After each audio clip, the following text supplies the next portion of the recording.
I am continuing in my reading. What I'm doing in this series is to read through the entire standard works of the Church of Jesus Christ of Latter-day Saints. This consists of the Bible, the Book of Mormon, the Doctrine and Covenants, and the Pearl of Great Price. I am continuing reading in a chronological order, according to event, not according to publication or volume. So I'm skipping around a bit as I move along. So we are down to the wire. We're at the end of Christ's mortal ministry. Of course, we've been recently reading about his last day here. We got the Last Supper, prays in the garden, is arrested, tried before the priests, brought before Pilate. Barabbas is released instead of Christ. All this stuff we've been reading in all the Gospels. All four Gospels tell the same basic story with some variation. Now we're going to return to John, because John gives us a little more detail about these trials. I mean, we read, again, the trial before the priests, taken before Pilate. Pilate releases Barabbas. In the other Gospels, once Pilate releases Barabbas, they simply go to the crucifixion. But John tells us a little bit of what happens after he releases Barabbas, but before Christ is sent to be crucified. And that's what we're going to read now. John chapter 19, verses 1 to 15. Then Pilate therefore took Jesus and scourged him. And the soldiers plaited a crown of thorns and put it on his head, and they put on him a purple robe, and said, Hail, King of the Jews! And they smote him with their hands. Pilate therefore went forth again, and saith unto them, Behold, I bring him forth to you, that ye may know that I find no fault in him. Then came Jesus forth, wearing the crown of thorns and the purple robe, and Pilate saith unto them, Behold the man! When the chief priests therefore and the officers saw him, they cried out, saying, Crucify him! Crucify him! Pilate saith unto them, Take ye him, and crucify him, for I find no fault in him. The Jews answered him, We have a law, and by our law he ought to die, because he made himself the Son of God. John actually has a whole lot more information here. Remember, John is writing to the members of the church. He is giving them, as in modern day would be said, he is giving them the tea. He is spilling the tea. He is telling them those things, those details that they would not have known. Largely, I don't think he's even writing to the Jewish members. He's writing to the Gentile members, the members in Asia Minor, the Greeks who have accepted Christ. And he's giving them this extra information. So we're going to read a lot here. This is probably going to be a long reading. And this is not the end of the trial. I thought it was, but we're getting here now.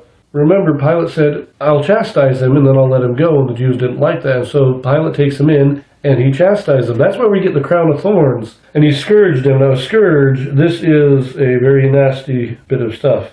That it is a whip with several cords. Sometimes with possibly metal or other like thorns tied into the leather thongs. But it's generally just has 6 or 7 leather thongs, leather cords. So when you're whipped, instead of being hit by one, you are hit by many. Horrible things. So he scourges him.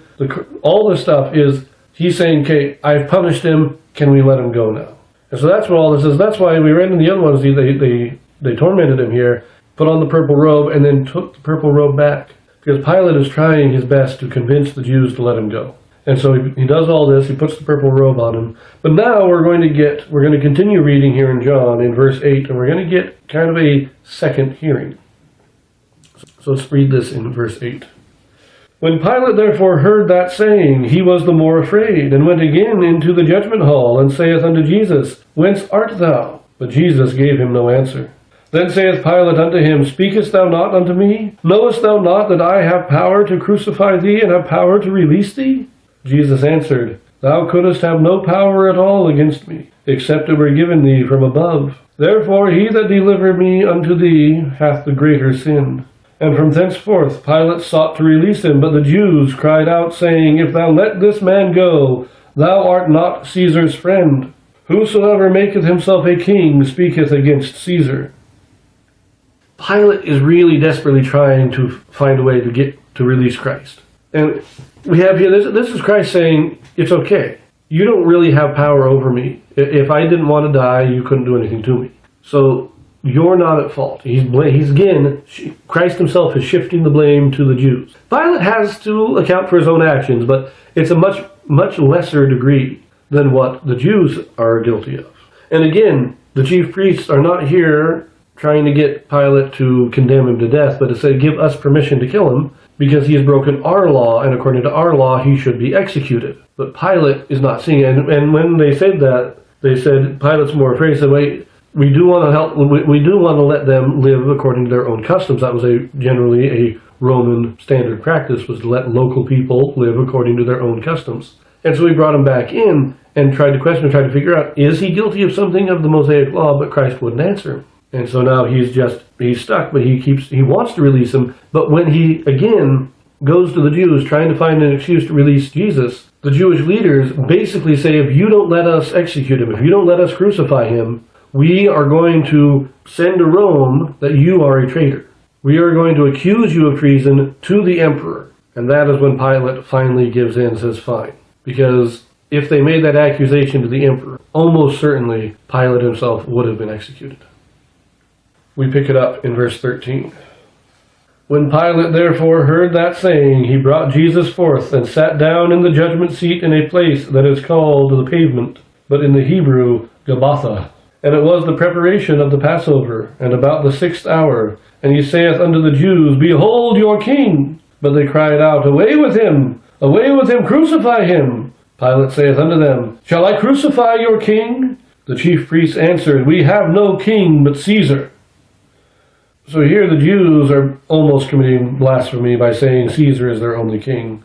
But again, this is Pilate's last-ditch effort to try and get Jesus released. He really does not want to kill Christ. And it is to his credit that he does not want to kill him.